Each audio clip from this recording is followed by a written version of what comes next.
السلام عليكم ورحمة الله وبركاته. أعوذ بالله من الشيطان الرجيم. بسم الله الرحمن الرحيم.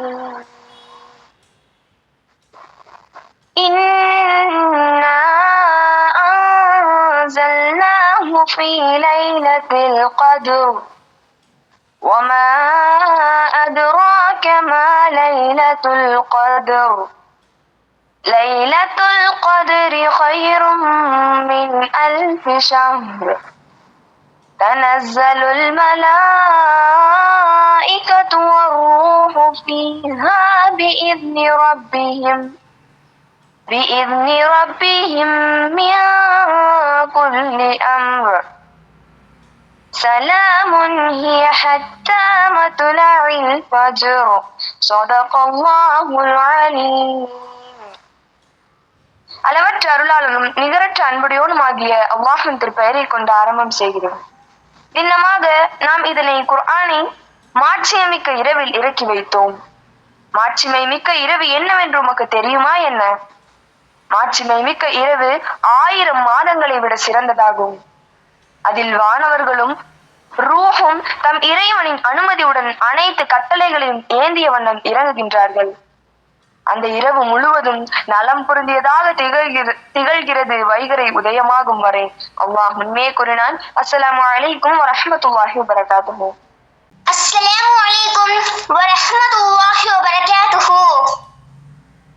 இன்னல் ஹம்துலில்லாஹ் நஹ்மதுஹு வ நஸ்தஈனுஹு வ நஸ்தக்ஃபிருஹு வ நஊது பில்லாஹி மின் ஷுரூரி அன்ஃபுஸினா வ மின் ஸய்யிஆத்தி அஅமாலினா. ما يهده الله فلا مضل له وما يضلل فلا هادي له وأشهد أن لا إله إلا الله وأشهد أن محمدا عبده ورسوله أما بعد. يا أيها الذين آمنوا اتقوا الله حق تقاته ولا تموتن إلا وأنتم مسلمون. يا أيها الناس اتقوا ربكم الذي خلق من نفس واحدة وخلق منها زوجها وبث منهما رجالا كثيرا ونساء واتقوا الله الذي تساءلون به والأرحام إن الله كان عليكم رقيبا. يا أيها الذين آمنوا اتقوا الله وقولوا قولا سديدا يصلح لكم أعمالكم ويغفر لكم ذنوبكم ومن يطع الله ورسوله فقد فاز فوزا عظيما. அல்ஹம்துலில்லாஹ். கண்ணியமிக்க அல்லாஹ்வின் நல்லடியார்களே, அல்லாஹ் ரப்பில் ஆலமீன் எப்படி அவனுடைய அருளால் அவனுடைய நாட்டத்தால் அல்லாஹ் அருள் புரிந்தி இந்த இடத்திலே என்னையும் உங்களையும் கொண்டு கூட்டினானோ, அதே போல அல்லாஹ் ரப்பில் ஆலமீன் ஜன்னத்துல் ஃபிர்தௌஸ் என்னும் உயர்வான சொர்க்கத்திலும் ஒன்று கூட்டுவானாக. ஆமீன். இன்று நான் எடுத்துக்கொண்ட தலைப்பு பெற்றோரை பேணுதல். ஒரு மனிதன் இந்த உலகிற்கு வருவதற்கு காரணமாகிய இறைவனால் உருவாக்கப்பட்ட உறவு தான் இந்த பெற்றோர்கள் என்ற முக்கிய உறவு. இவர்களை பற்றி தாய் தந்தை என்ற சில கடமைகளை இஸ்லாம் சொல்லியிருக்கின்றது. இந்த கடமைகள் உள்ள விஷயங்களை தெரிந்து கொள்வது நமக்கு மிகவும் அவசியமாகிறது. அல்லாஹ் திருமறை குர்ஆன்ல மனிதனை பற்றி கூறும் பொழுது, இன்னல் இன்சான ரப்பிஹி லகனூத், இந்த மனிதன் அல்லாஹ்விற்கு நன்றி கெட்டவனாக இருக்கின்றான். ஏன் அல்லாஹ்விற்கு நன்றி கெட்டவனாக இருக்கிறான்? சாதாரணமா நமக்கு நன்றி உணர்வு நடக்க தெரியுது. அப்பேற்பட்ட நமக்கு அல்லாஹ் தந்ததுக்கு என்ன தந்திருக்கான்? இந்த உலகத்துல வாழ்வதற்கு வாழ்வாதாரமே தந்திருக்கான். நம்ம எப்போதாவது அல்லாஹ்விற்கு நன்றி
ஐஸ்வர்யா வந்து சொல்லி காட்டுறாங்க நடந்துற